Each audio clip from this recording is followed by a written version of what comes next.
به نام خدا. سلام، مهرداد ریوندی هستم. خوش اومدین به ویدیوکست های رادیو نفوذ، کاری از انجمن علمی بلور دانشگاه صنعتی شریف. امروز در خدمتتون هستیم با قسمت اول از سری ویدیوهای از دانشگاه تا صنعت. در همین راستا در خدمت آقای فرید نمازی هستیم، قائم مقام مدیرعامل و عضو هیئت مدیره شرکت دانش بنیان توسعه و تحول صنعت پایدار. آقای نمازی در خدمتتون هستیم. بنده فرید نمازی هستم، ورودی 93 مترولوژی دانشگاه شریف در خدمتتون هستم. سلامت باشید. خیلی ممنونم که وقتتون رو در اختیار ما گذاشتید. اول از همه یه معرفی کوچیکی از خودتون داشته باشیم، اینکه الان دقیقاً تو چه حوزه‌ای فعالیت می‌کنید و کسب و کارتون دقیقاً چیه؟ بله. حالا من خودم که ورودی 93 بودم، از سال 96 تقریبا وارد حوزه صنعت شدیم و با گرفتن پروژه‌های مختلف از صنعت شروع به کار کردیم. بعدش به فکر این افتادیم که حالا یک کسب و کاری خودمون راه اندازی کنیم، خصوصا تو زمینه متالورژی و تولیدی. متالورژی هم اصلی ترین پایه‌اش همین تولید و به اصطلاح کارایی شاید بگم سخت افزاریه تا اینکه بخواید شما کار نرم افزاری انجام بدید. ما از کار ذوب فلزات شروع کردیم و در حال حاضر یک کارخونه با ظرفیت 1200 تن در سال تولید شمش آلومینیوم به روش ورتکس برای اولین بار در ایران از سال 1401 راه اندازی کردیم و الان هم خط پایلوت بازیابی فلزات گرانبها، طلا، نقره، پالادیوم از بردهای الکترونیکی، همون ای ویست ها، بردهای الکترونیکی و کلا ضایعات الکترونیکی، که این هم دوباره روشش برای اولین بار هست تو ایران به انجام رسیده، که خب شرکت اونم دانش بنیان هستش و حالا در شرف این هستیم که هم خط آلومینیوم رو و هم خط بازیافت طلا رو گسترش بدیم. و حالا در حال حاضر حدود 12 نفر پرسنل در داخل قزوین که کارخونه‌مون قزوین هست در حال فعالیت هستن، پرسنل تولیدی و مدیریت تولید، مدیریت فنی. تو خط پایلوت بازیافت طلا و نقره‌مون حدود 7 نفر مشغول هستن و در مجموع حالا مدیریت و مهندسی و نزدیک 32 نفر تو شرکت ما مشغول به کار هستن، که عمده دوستانی که تو بحث مهندسی باشون در ارتباطیم بچهای متالورژی هستن، حالا اکثرشون هم بچهای شریف، ولی خب حالا اخیراً بچه یک سالی هم از بچهای مکانیک و حالا هوافضا و صنایع هم داریم استفاده می‌کنیم. خیلی هم عالی. به طور کلی این روند و اتفاقات رو توی زندگیتون یه موضوع خاص و یهویی می‌بینین یا از قبل واسش برنامه‌ریزی شده بود؟ ببینید، کارآفرینی نیاز به یه روحیه‌ای داره که خب این یه ذره باید بیشینش قبل از حتی دانشجویی باشه. من قبل از این که حالا حتی بیام دانشگاه، یعنی یادمی که قبل اینکه بخوام بیام دانشگاه تو ذهنم بود هر جایی، حالا چه هر شهری، هر دانشگاهی که قبول شدم، اصلا هدفم کارآفرینی بود. یعنی روحیه رو کارآفرینی داشتم، همیشه پیش خودم میگفتم و پیش دوستانم. حالا شاید اون موقع مثلا میگفتن خب دلت خوشه ها که مثلا این همچین فکری میکنی، ولی همیشه این فکر رو داشتم که من همین که بتونم 5 نفر 10 نفر رو دستشون بذارم توی کار و براشون اشتغال آفرین کنم، به نظرم کار خودم کردم، تاثیرگذاری خودم در حد خودم انجام دادم. حالا خدا رو شکر تعداد پرسنل خیلی بیشتر از این حرفاست، ولی میخوام بگم که چقدر خوبه آدم از همون اول این روحیه رو داشته باشه. قطعا نمیدونه چی در مسیرش هست و چه کارهایی قراره انجام بشه، تو چه حوزه‌ای تخصصی ورود کنه، ولی داشتن این روحیه به نظرم یکی از مهمترین پایه‌های ورود به صنعت و کلا کارآفرینی هستش. خیلی هم عالی. برگردیم یکم عقب‌تر از دانشگاه یا حتی قبل‌ترش و دوست داریم بدونیم که اصلا چی شد که وارد این مسیر شدین و نقش دانشگاه توی این مسیر چی بود؟ بله. حالا من گفتم قبل از دانشگاه خب این روحیه کارآفرینی رو داشتم، حالا چه تو هر رشته. حالا اون موقع هم شاید خیلی اصلا به متالورژی فکر نمی‌کردم، از این جهت میگم که خیلی مسیر برای آدم مشخص نیست. اصلا مهندسی برق فکر می‌کردم، ولی خب خوشحالم واقعا که اومدم توی صنعت مادر که واقعا کار توش توی ایران خصوصا خیلی جای کار داره. بحث دانشگاه هم ببینید، حالا دانشگاه جدای از این که واقعا یه محلی برای علم آموزی هستش، به نظرم یه نقش خیلی پررنگ‌تری داره و اون ارتباطاتیه که دانشگاه برای آدم ایجاد میکنه. ارتباطات با اساتید، ارتباطات با دانشجوها. چون حالا من حرفم کلی بر همه بعد دانشجو شاید متالورژی باشه، ولی خب دانشجوهایی که دانشگاه تهران عموما درس میخونن، خب معمولا دانشجوهای با نخبه هستن، معمولا به جای خیلی بزرگ میرسن. شما به همین که بتونید توی دوران دانشجویی با عمده دانشجوهایی که حالا همه رشته‌ها نه فقط متالورژی ارتباط بگیرید، 5 سال دیگه 6 سال دیگه اینا به یه جاهایی که بالاخره میرسن، این خودش تو ارتباطات خیلی کمک کنه. به نظرم اصلی ترین نقش دانشگاه توی مسیر بحث ارتباطات هستش. و حالا توصیه‌ای که به بچه‌ها دارم اینه که سعی کنن، حالا خصوصا توی دانشگاه شریف که توی منطقه نوآوری شریف هستش، سعی کنن ارتباطاتشون رو با حالا مرکز کارآفرینی، با شرکتایی که در حال فعالیت هستن. ما خودمون یکی از حالا دفترامون تو همین داخل دانشگاه شریف هست، سوله مواد، ما همونجا حالا مستقر هستیم و داریم کار میکنیم. واحد پایلوت بازیافت طلا و نقره پایلوتمون همونجا هستش. بله. و حالا توصیه میکنم که دوستانی که بالاخره تو دانشگاه هستن از این ارتباط جدای از این که بالاخره دارن علم آموزی میکنن، تو رشته خودشون تخصص پیدا میکنن، از این ارتباطات که موجود هست و واقعا حیفه. یعنی واقعا 4 سال دیگه قدرش رو میدونن که این ارتباطات رو میتونستن استفاده کنن. خیلی هم عالی. یه خورده‌ای به چالش‌ها و سختی‌ها بپردازیم. قطعاً توی این مسیر با مشکلات متعددی مواجه شدین. دوست دارم بدونم که سخت‌ترین بخش مسیرتون چی بوده؟ حالا من حالا خیلی نمیخوام دلاریش کنم، ولی ما سالی که شروع کردیم سال 96 شمش آلومینیوم کیلویی 8000 تومان بود. همین الان یعنی امروز من قیمت کردم کیلویی 310000 تومانه. شاید بگم اصلی ترین چالشی که ما داشتیم تو این 7-8 سال بحث وضعیت اقتصادی بود. که خب شما وقتی که تورم دارید، وقتی که این مسائل رو دارید، سرمایه گذار طبیعتاً سرمایه‌اش رو رغبت بیشتری داره که ببره توی بازارهای سرمایه‌ای مثل طلا، دلار، بورس، مسکن، و خب کمتر رغبت کنه که بیاد داخل تولید. از این جهت یکی از اصلی ترین چالش‌هایی که ما داشتیم تو بحث جذب سرمایه بود، یعنی جذب سرمایه، و حالا خصوصا اخیراً که خب یه مقدار بدتر شد. ولی خب خدا رو شکر حالا ما اون موقع یکی از حالا بچه‌ها هم شریف بودن که حالا تو کار سرمایه گذاری بودن، سرمایه اولیه کارمون رو آوردن و خب بعدها رفتیم با نهادهای مختلف، با نهادهای حمایتگر، شتاب دهنده ها کار کردیم. ولی اینو میخوام بگم که با همه سختی‌هایی که و همه شاید سختگیری هایی که سرمایه گذارها داشتن، چه نهادهای دولتی چه نهادهای خصوصی، اون به اصطلاح صبر و ادامه کار باعث شد که ما بتونیم باز هم اون مقداری که میخوایم و حتی بیشتر جذب سرمایه کنیم و در حال توسعه هم هستیم. یکی از اصلی ترین چالش همین بوده. چالش بعدی که خب داشتیم بحث کلا رشته متالورژی رشته سختیه. شما وقتی با کوره، ما خب تو کار آلومینیوم مثلا بچه‌های متالورژی میدونن دمای ذوب آلومینیوم از 670 شروع میشه تا 800 درجه، گاهن حتی به 1000 اوورهیت که میشه به اصطلاح تا دمای 1000 درجه هم میره. خب این خودش اصلا کنار کوره ذوب وایسادن خودش اصلا یه فیزیک خیلی زیادی میخواد. شما همزمان باید اون فکر رو داشته باشید که هم بتونید اون خط رو مدیریت کنید، هم که بخاطر بتونید اون صدا، اون محیطی که توی کار هست رو بتونید تحمل کنید. یکی از سختیش خب واقعا همین بوده. کار با موضوع واقعا سخته. شما اگه مثلا ما خیلی پیش میومد برام مثلا بوتمون چدنی بود، آلومینیوم خورندگی بالا داره، چدن رو میخورد، بعد یهو مذاب مثلا از زیر کوره در میرفت و اصلا مثلا یه هفته خطمون کارگاهمون میخوابید. یکی از چالش‌ها خب مهندسی متالورژی اینه، مثلا کار با اسید. ما حالا کار بازیافت طلا و نقره پالدیوم خب بیشترش کار با اسید، هم پیرومتالورژی داره هم هیدرومتالورژی، ولی خب کار با اسید خودش با دوباره چالش‌های خودش داره. ولی خب من با همه این اوصاف رشته متالورژی خیلی جذاب میدونم. خودم به شخص وقتی مذاب میبینم خیلی خوشم میاد، خیلی جذابه حداقل، و خب واقعا رشته پولزاییه و خیلی جای کار داره تو داخل ایران. چالش بعدی هم خب ببینید بحث و به نظرم مهمترین بحث هست که شما اون بینش و نگرشی که به کار دارید.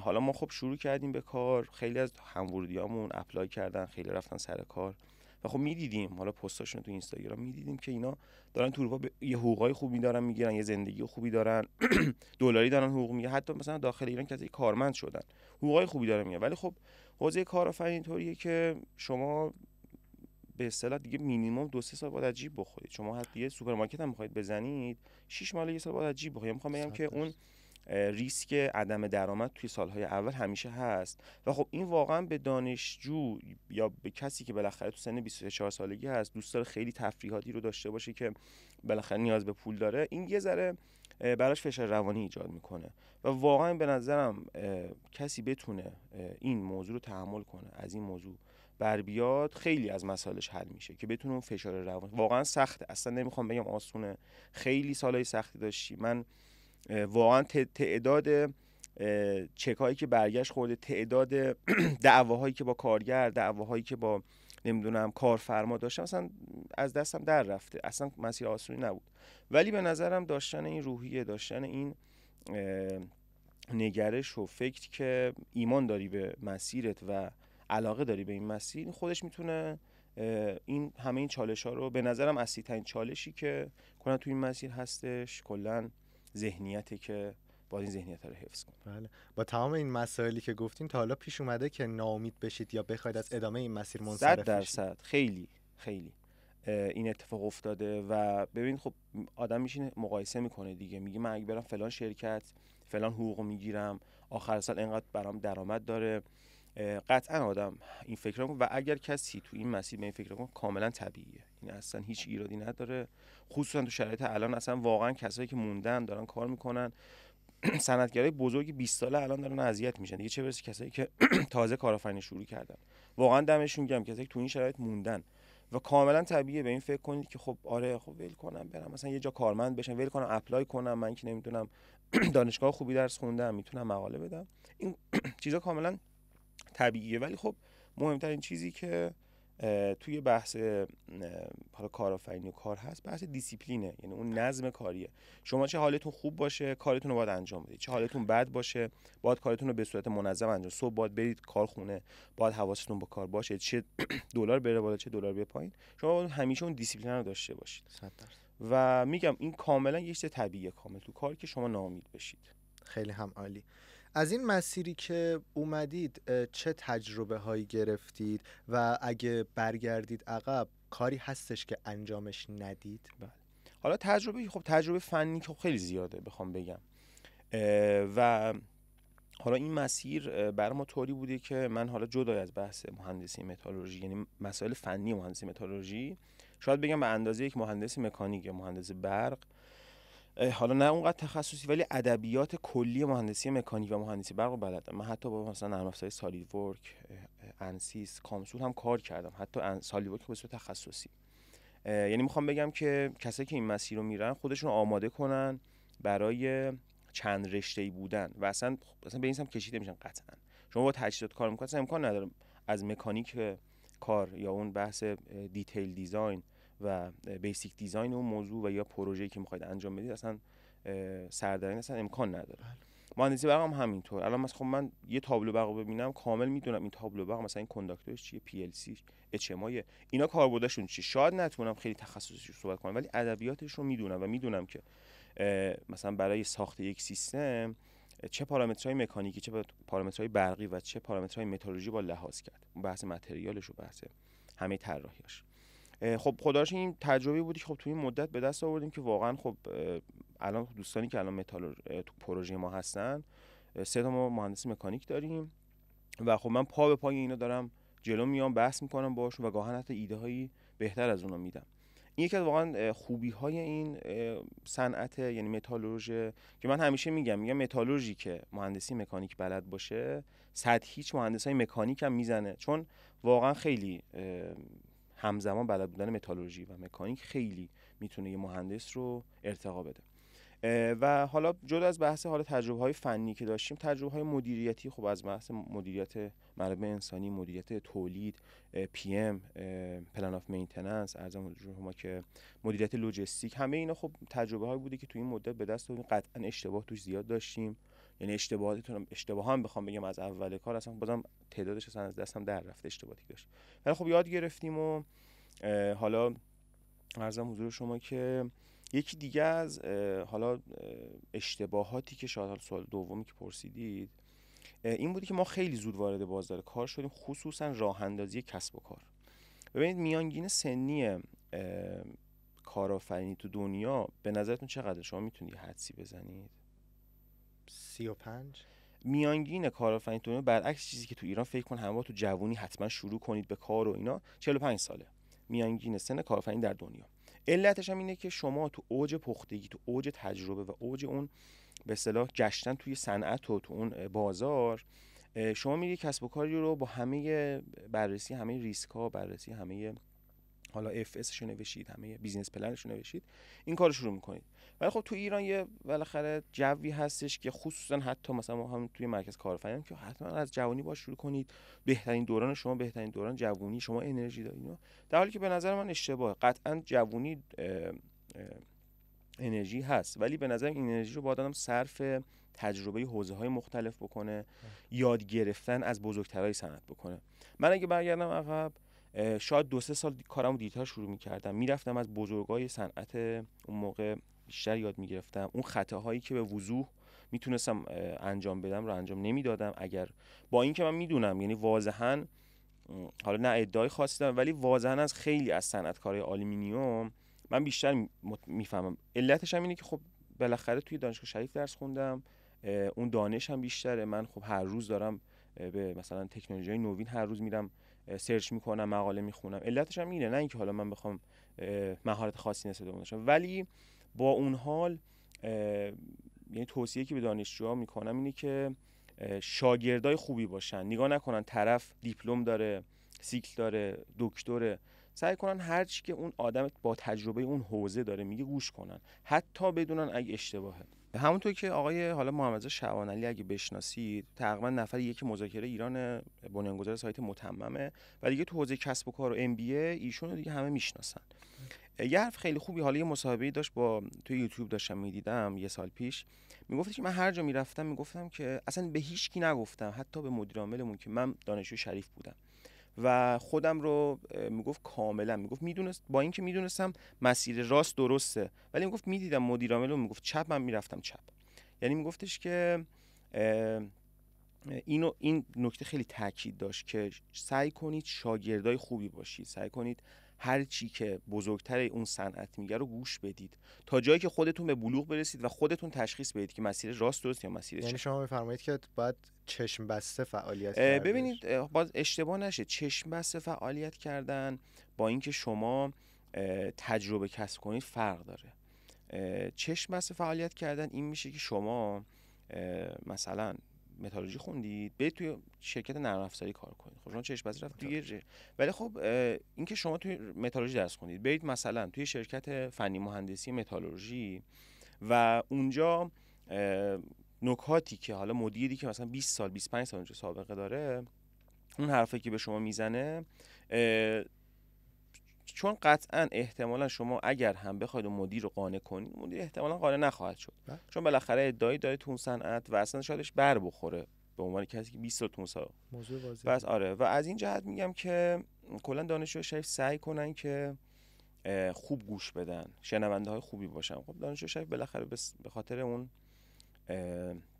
شریفی بودنی که دارن یه مقدار بالاخره اون بحث غرورشون مطرح، سعی کنم اون غرور یه مقدار بزنم کنار و میگم من برگردم عقب، سعی میکنم شریفی بودنم کاملا فراموش کنم و برم پیش کسایی که میدونم دارن اشتباه میکنن ولی تجربه اونها رو به دست بیارم تا اشتباهات تو کارم کمتر بشه. البته یه نکته هم که بین صحبتاتون اشاره کردین، گفتین که مثلا 2-3 سال دیرتر وارد صنعت میشدین با توجه به وضعیت فعلی ایران، اگر یک روز هم دیرتر آره حالا اون بحث کلا بحث اقتصادی، آره بحث اقتصادی تو ایران واقعا یه ذره مسائل همه چیو پیچیده میکنه.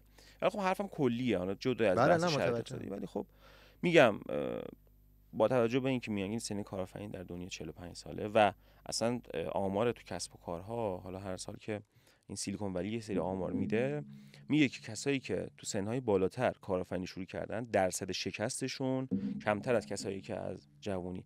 و خب این خودش یه عاملی هستش که شما وقتی تو جوانی شروع میکنید و 2-3 تا شکست میخورید، دلسرد میشید نسبت به حوزه. خیلی ها رو احتمالا شما خیلی ها رو دیدید، همیشه تو همه فامیلا یکی هست که میگه رفته تو یه کاری شکست خورده و میگه فایده نداره.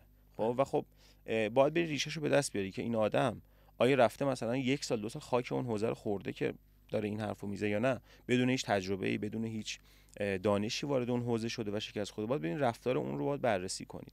از این جهت میگم که خیلی خوبه که قبل از این که یه کاری رو شروع کنید تو اون حوزه حتما فعالیت داشته باشید. خیلی هم عالی.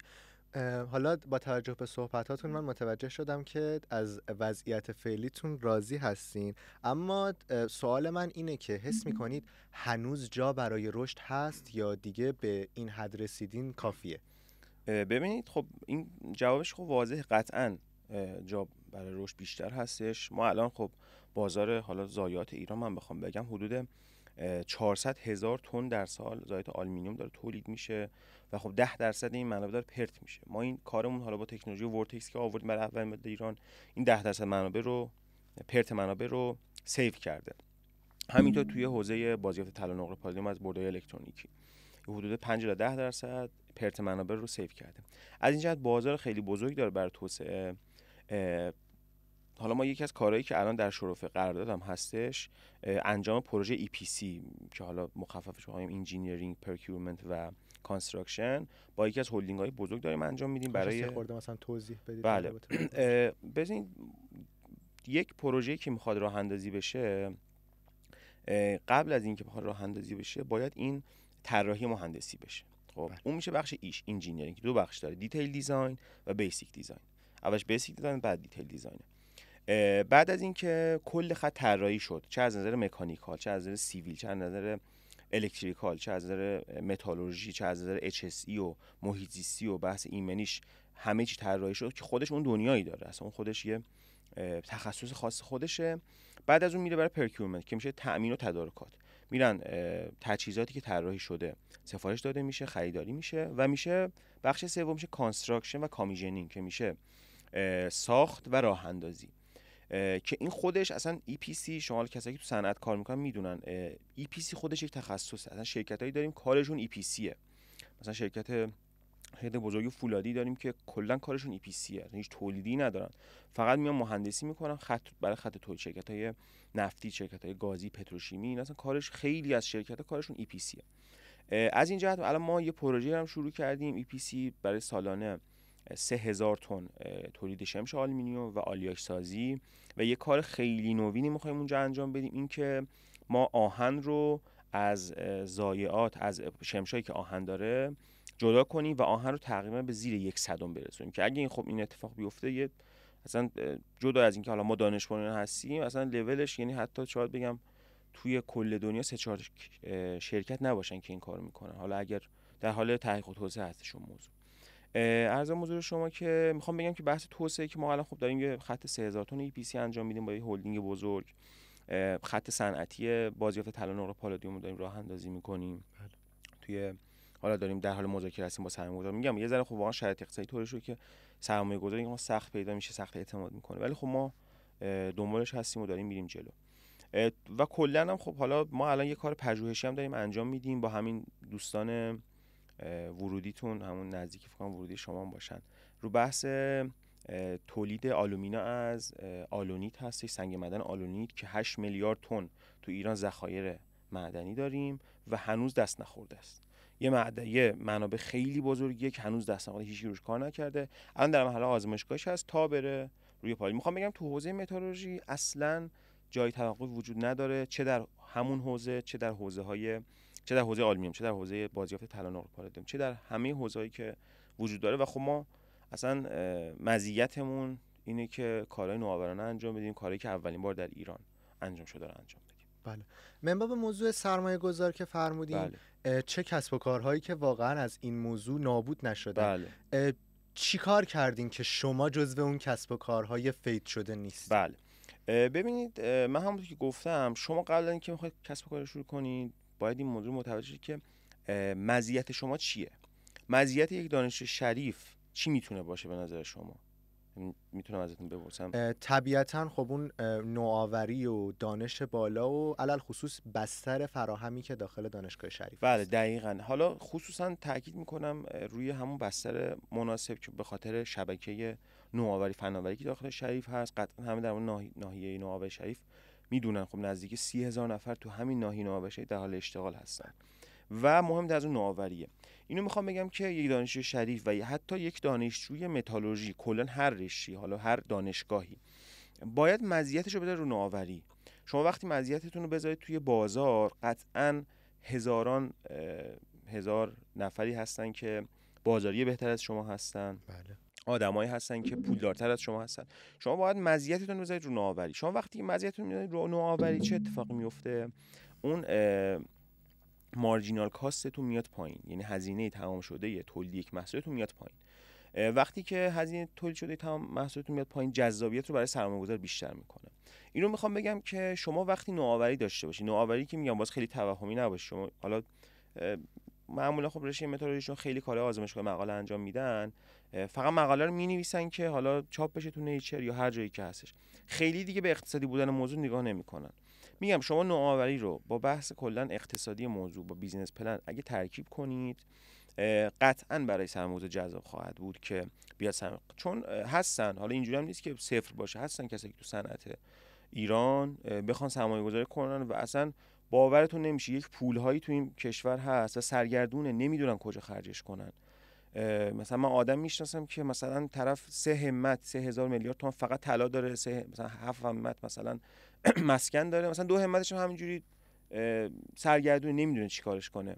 و خب این هنر شماست، واقعا میخوام بگم، یعنی جدا از بحث این شما یاد میگیرید، متالورژی رو یاد میخواید بگیرید، علمش رو یاد میگیرید، باید پرزنتیشنتون خیلی قوی باشه، باید علاوه بر IQ EQ هوش هیجانیتون بالا باشه که بتونید یه جوری به اون سرمایه‌گذار پرزنتیشن کنید که اونو مجاب کنید. و میگم مسئله اصلی و مزیت اصلی شما میشه همون بحث نوآوری و فناوریتون که خب ما اینو چون سرلوحه کارمون قرار دادیم، از این جهت برای سرمایه‌گذار خیلی جذابیت داشت و تونستیم، با اینکه خیلی سخت بود ولی تونستیم از این موضوع بر بیاییم. خیلی هم عالی.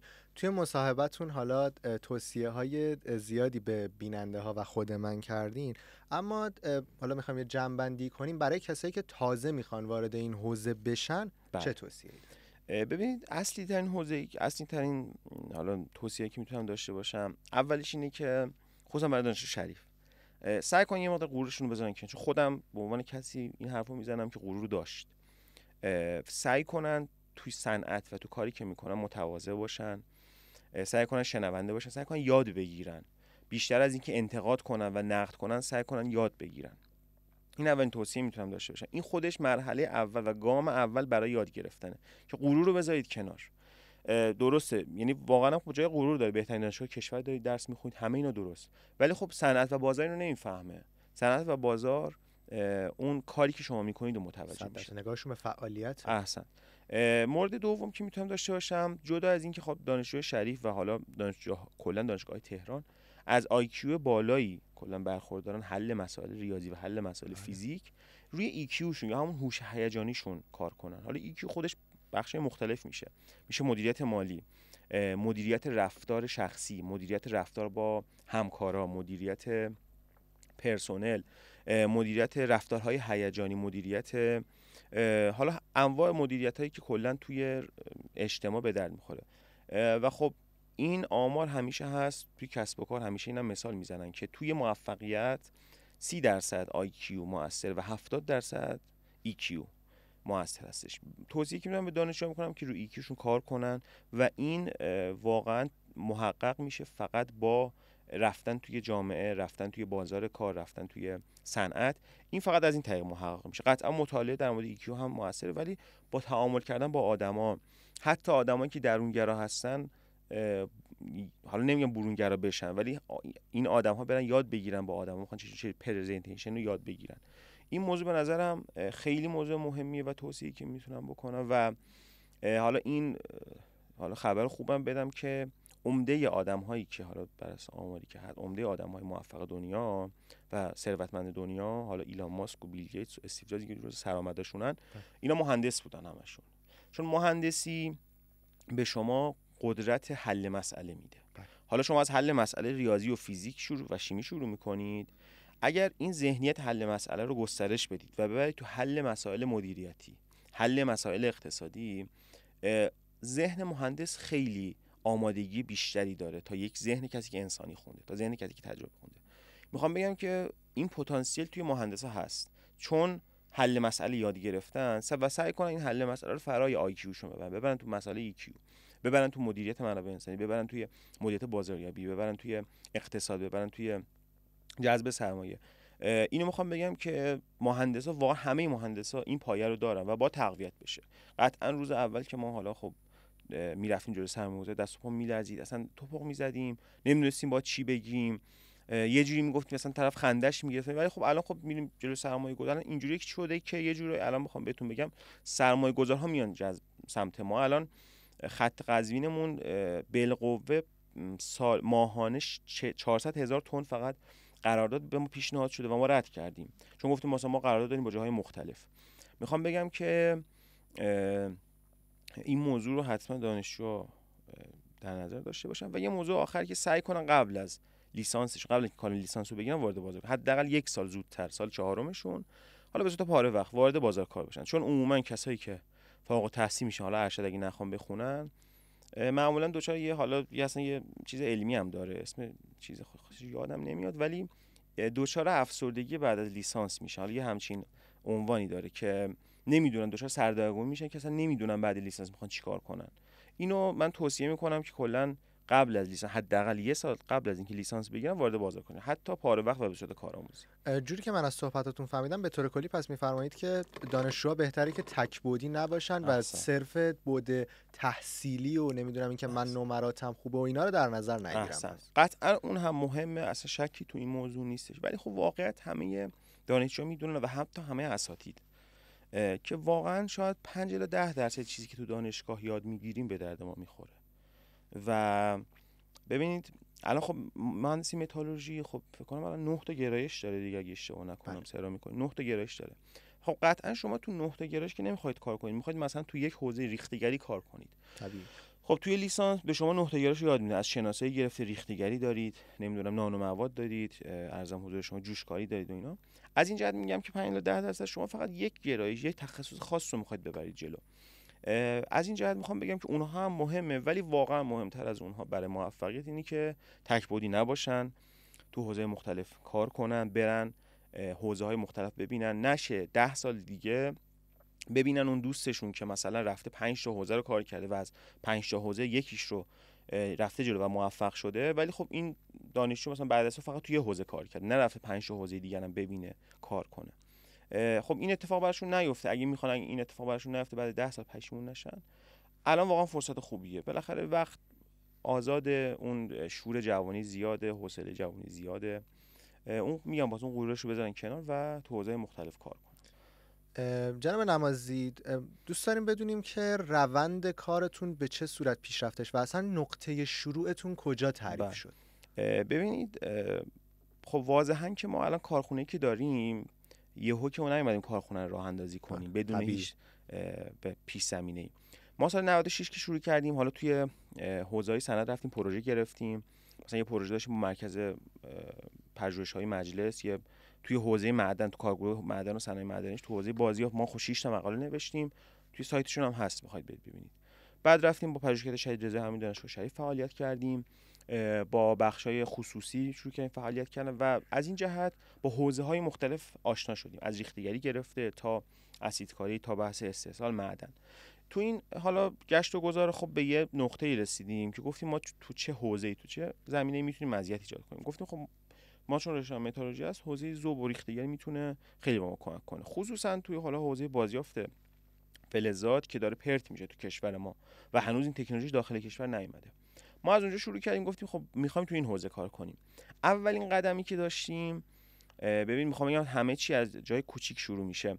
ما اومدیم رفتیم از خود من از رستورانا 20 تا دونه قوطی‌های نوشابه آلومینیومی گرفتم، اینا رو رفتیم همین تو آزمایشگاه ذوب دانشکده پیش آقای منصوری زحمت کشیدن، ذوبشون کردیم به صورت آزمایشگاهی.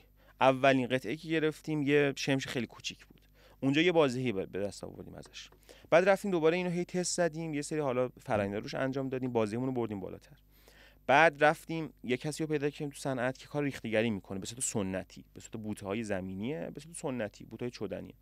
رفتیم مثلا 1 تن از بازار بار خریدیم، رفتیم بازار رو شناختیم، بر خوردیم. حالا خیلی بهمون گفتن دانشجو، هنوز بچه‌ای دونه، ولی خب ما رفتیم 1 تن بار خریدیم.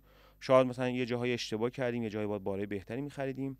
رفتیم به صورت حق العمل کاری ذوبش کردیم پیش یه کسی دیگه. اون بحث بازدهیش رو، امکان سنجی و اون صحت سنجیش رو، به اصطلاح توی حوزه کسب و کار بهش MVP، کمترین محصولی که شما میتونید تستش کنید، رو انجام دادیم بدون اینکه هیچ کاری راه اندازی کنیم. بعد از اینکه این تکرار پذیری رو انجام دادیم، رفتیم یه کارگاه 100 متری گرفتیم تو اطراف تهران. یه دونه کارگر رو ما کلا داشتیم، خودمون اکثر از خرید بگیرید تا حتی حمل بار. و حقیقت میگم از کار نترسیدیم. یعنی خیلی سال شاید دانشجو میگه خب نه اصلا من نمیخوام دست به سیاست کنم، مهندسم. نه خب ما همه کار میکنیم، از ریختگری بگیرید تا خالی کردن بار، تا خرید بار، تا هر کاری که بالاخره، از برقکاری بگیرید تا راه اندازی سوله. از یه کارگاه 100 متری شروع کردیم. اونجا ظرفیتمون 1 تن در روز بود. یه دونه کلا هم کارگر داشتیم.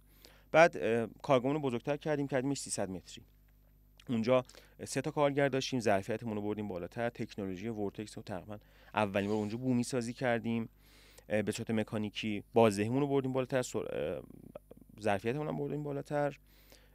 که خب این فرآیند که میگه، خود این فرآیند 3 سال طول کشید. اصلا اینجوری نبود که مثلا یه روز اینجوری، همین فرآیند 3 سال. و خب میگم این صبر خیلی مهمه. شما 3 سال باید هی آزمون و خطا کنی. قطعا ضرر این وسط بوده، قطعا بدهی‌ها این وسط به وجود اومده و استرس های تو کار بوده که اگه نشه چی میشه. بالاخره چون اولین بار تو ایران کار ما داشتیم انجام میدادیم، ریسکش وجود داشت. بعد از حالا اینکه یه کارگاه 300 متری داشتیم، رفتیم وقتی که خب اینو میخوام بگم، وقتی شما خودتون ثابت کنید، سرمایه‌گذار خودش میاد سمتتون. یکی از قدیمیای دانشگاه شریف، آقای مهندس محمدزاده، مبدع و اولین نفری که صنعت فرامولیبدن تو ایران میاره، ایشون اومدن از کارگاهمو بازدید کردن و پیشنهاد شراکت ما به ایشون دادیم و لطف کردن، قبول کردن. توی قزوین کارخونه‌شون بود. والا ایشون یه کارخونه خیلی بزرگی دارن. حالا از 10,000 متر سوله که داشتن، نزدیک 1000 مترش در اختیار ما قرار دادن و ما رفتیم اونجا اون خط صنعتیمون راه اندازی کردیم با کمک ایشون به صورت شراکتی. ایشون هم خب از قدیمی صنعت بودن و حالا از دوره 3 دانشگاه شریف، این متولد 28، خب خیلی سنشون بالا، تجربهشون بالا. و اونجا بود که دیگه ما حالا این خط صنعتیمون راه اندازی کردیم و از ایشون یاد گرفتیم. زمانش میگم اون خودش یکی کنیم، راه اندازیش فقط طول کشید، آزمون و خطاش، تا اینکه به تولید برسه، تا اینکه ما بتونیم کارگر بگیریم که خب الان خدا رو شکر 3 شیفت 24 ساعت داره کار میکنه. میخوام بگم که این مسیری که شما میبینید الان به کارخونه رسیده، حالا خب بعضیا هستن که مثلا یه سرمایه خیلی بزرگی میاد دستشون این کارو انجام میدن که قطعا اون شکست میکنن، چون مسیر توسعه و مسیر درست رشد همین مسیری که شما از یه چیز کوچیک شروع کنید. میگم ببین این مسیری که میگم نزدیک 7 سال 6 سال طول کشیده. خب صبر کردن تو این 6 7 سال واقعا کار سختیه و شاید تو یه رو به شما توضیح دادم، ولی خب 6 سال این مسیر طول کشیده و نیاز به صبر و حالا اون استقامت و همه اون پیش شرطایی که خودش داره. و میخوام بگم که همه موفقیت بزرگ از جاهای کوچیک شروع میشه دیگه. حالا از آدمای بزرگ بخوام مثال بزنم، همین داخل خودمون، مثلا کاله سلیمانی که مدیر عاملش هست، اولین کاری که میکرد روزانه مثلا 4 تا دونه سوسیس درست میکرد توی خونه‌شون، میرفت میفروختش. و میهن هم همینطور، بستنی دیگه الان توی بازار بستنی دستش داره. و خیلی از صنایع بزرگ، حتی خدای محمدزاده، همشون از یه سری جاهای کوچیک شروع کردن، خصوصا صنایعی که خصوصی هستن. از این جهت میخوام بگم که همه فکر نکنن که آره زدن این کارخونه کار سختیه. قطعاً از یه جای کوچیک‌تر شروع شده و همیشه هم چون به فکر توسعه بودیم، چون به فکر بزرگتر بودیم، باعث شد که ما از یک کارگاه 100 متری برسیم به سوله 1000 متری، از 3-4 تا پرسنل برسیم به 30-40 تا پرسنل.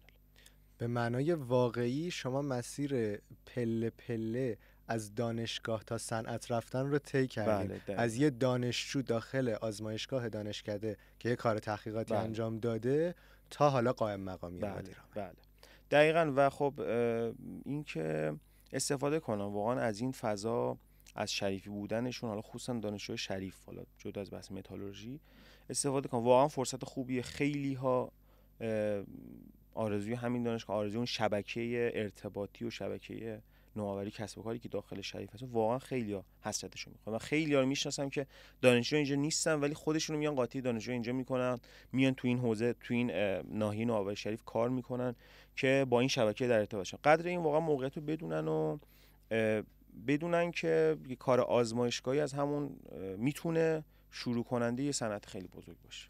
به عنوان بحث پایانی اگر نکته کلیدی برای بیننده های رادیو نفوذ دارید خیلی خوشحال میشیم که با ما در میون باشید. اولا اینکه خیلی ممنون که بنده رو دعوت کردید، واسه افتخار بود. دارید. ممنون که وقتتون در اختیار سلامت باشید. دوم که واقعا مسیر سختی بود برای خود من و اصلا نمیخوام بگم مسیر آسون، همین الانش هم سختی داره و سختی هم خواهد داشت، ولی خب یه چیزایی واقعا فراتر از دیگه عقله. یه اون بحث ایمان داشتن به کار، حالا شاید خیلی نمیخوام شعارگونش کنم، ولی شما وقتی به کارتون ایمان داشته باشید راه حل کردن چالش ها رو پیدا میکنید، ولی وقتی شما ناامید باشید و ایمان نداشته باشید همیشه بهونه‌اش برای شما پیش میاد. از این جهت میخوام بگم که حالا تو چه هر مسیری هستید، حالا همه که لزوما نمیخوان کارآفرین بشن، همه که لزوما، چون واقعا 1% جمعیت دنیا کارآفرین بر اساس آماری 8.1%، ولی اگه واقعا میخواید کارمند خوبی بشید تو همون سازمانی که دارید کار میخواید پیشرفت کنید، به مسیرتون اگه ایمان داشته باشید چالشاشون رو راه حل چالش ها رو پیدا میکنید. ولی اگه نخواهید انجام قطعا بهونه‌اش هست. بهونه‌اش هم بزرگترین بهونه هم مسئله اقتصادی هستش که خب واضحا هم درسته. اگه این بهونه هست خب همیشه مسیر اپلای بازه و خب متاسفانه دانشجوام همیشه دارم میرم، ولی میگم من به عنوان کسی که موندم توی بدترین شرایط اقتصادی، یعنی شارپ ترین تورم شاید بگم 100 سال اخیر رو ما تجربه کردیم تو دوره‌ای که ما شروع کردیم، تونستیم این مسیر رو چون ایمان داشتیم راه حلش رو رفتیم. قطعا خیلی چالش‌ها بود و حالا آخرین توصیه‌ای که میتونم بکنم که سعی کنید همیشه یادگیرنده باشید و تو هر سنی که هستید از تا آخر عمر سعی کنید همیشه یاد بگیرید از حالا بزرگای اون حوزه یا از هر حوزه‌ای که بالاخره میتونه کمک کنه به رشد. جناب نمازی خیلی ممنونم که وقتتون رو در اختیار ما گذاشتین. خسته نباشید میگم بهتون و برای ادامه فعالیت و کسب و کارتون آرزوی موفقیت میکنم. خیلی ممنون از دعوتی که از بنده کردید، باعث افتخار بود و امیدوارم که صحبتی کردم اثر بخش باشه. سلام.